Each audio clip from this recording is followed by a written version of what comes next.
нічого не... I didn't hear anything, I just realized that my hair was on fire. I started to put out my hair like this. Then I realized that I couldn't see anything.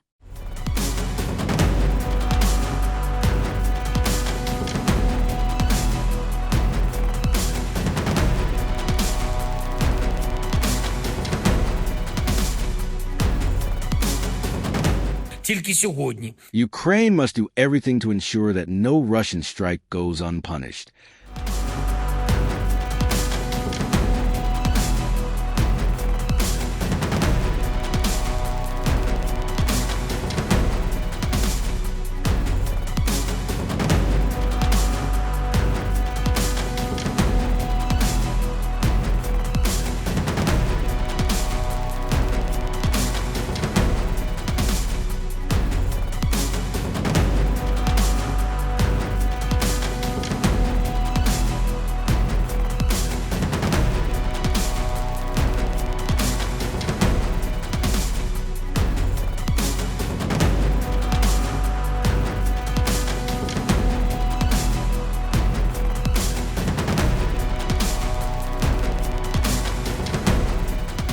Тільки сьогодні. Today alone, in Kyiv only, 6 people were killed in a Russian attack.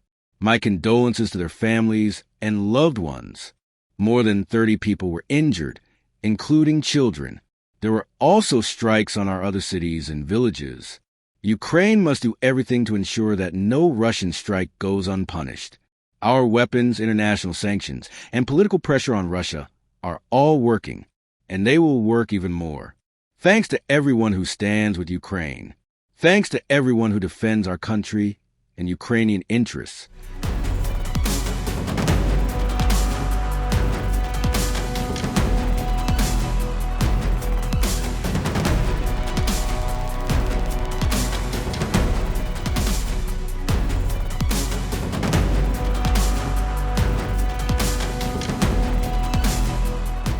I was sleeping here, and then I realized that I had to go to the bomb shelter. I got up, got dressed, went out, and there was an explosion. I couldn't hear the engine running, just an explosion, flames. Everything flew. I was in the kitchen and just fell to the floor. Well, that's it. Now we have what we have. The windows need to be replaced. I didn't hear anything, I just realized that my hair was on fire. I started to put out my hair like this. Then I realized that I couldn't see anything. I turned on my flashlight. I saw that my dog had jumped a little further away in fright. I turned around and saw that there was no wall, and there was a neighbor's apartment.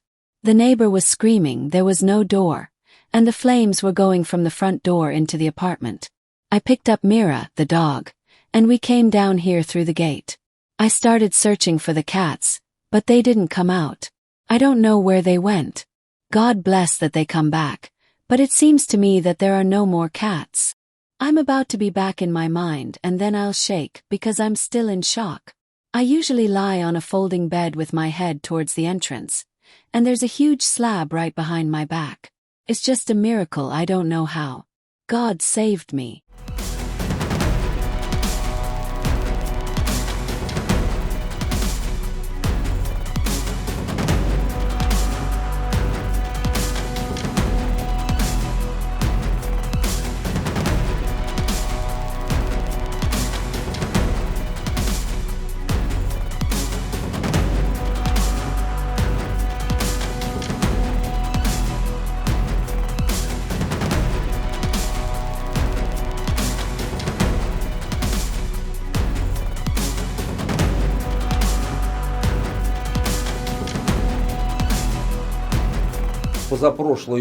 The night before last, around 8 drones were directed, without a doubt, towards the Novavoronezh nuclear power plant.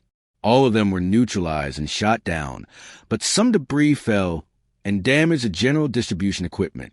In order to prevent possible incidents at the plant, 3 units of the plant, including our pride and joy, the 6th and 7th Novavoronezh units, were disconnected from the grid and reduced to less than 50% capacity. Nevertheless, repair and restoration work on the automatic control system was carried out very quickly and professionally, and by 11 o'clock yesterday, The station had returned to its nominal capacity and continued to generate electricity. The increase in aggression on the Kyiv regime's part, specifically against Russian nuclear energy facilities, which the Russian Federation will never allow on its part, is a response to successes and advances of our troops along virtually the entire line of contact. We will consolidate our ranks and work even more effectively with the Russian Guard and the Defense Ministry to reduce all risks. Today, we have very clearly informed the Director General Grossi and the entire IAEA delegation about this. I very much hope that our partners will take this concern about preventing aggression in general, and especially the escalation of this aggression against nuclear energy facilities, with them to Vienna. Once again, I would like to express my compliments, and I am not afraid to use that word, to Raphael. World leaders listen to him. European leaders listen to him. We understand this and honestly convey our position through him. Our position is absolutely clear. Any aggression against our nuclear power plants will receive an adequate response. I can see a certain convergence between the positions of the IAEA and the Russian Federation delegation on the most pressing issues related to the current situation at the Zaporizhzhia nuclear power plant. Work is underway to issue licenses for first and second units. We plan to obtain the relevant licenses from Rostekhnadzor this year to extend the operation and functioning of the units. However, the IAEA's overall assessment is that the safety of the Zaporizhzhia nuclear power plant is currently under complete control and does not require any additional unscheduled measures. Sooner or later, we will achieve the goals of the special military operation. We will be able to move on to operating the station, and as the Russian President Vladimir Putin said during his meeting with the IAEA Director General, during the operational phase, we will, of course, allow international cooperation in business related to the use of electricity generated at the Russian Zaporizhzhia nuclear power plant.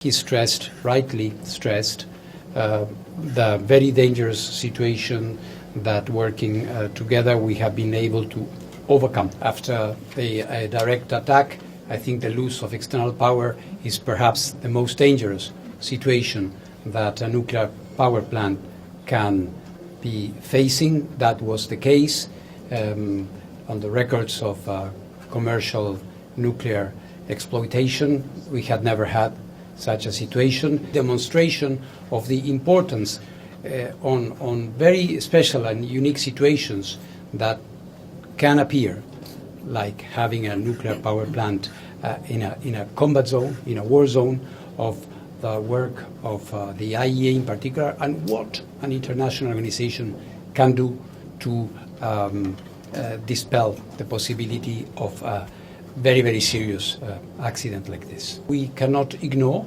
the fact that we are seeing an international scene marked with increased tensions.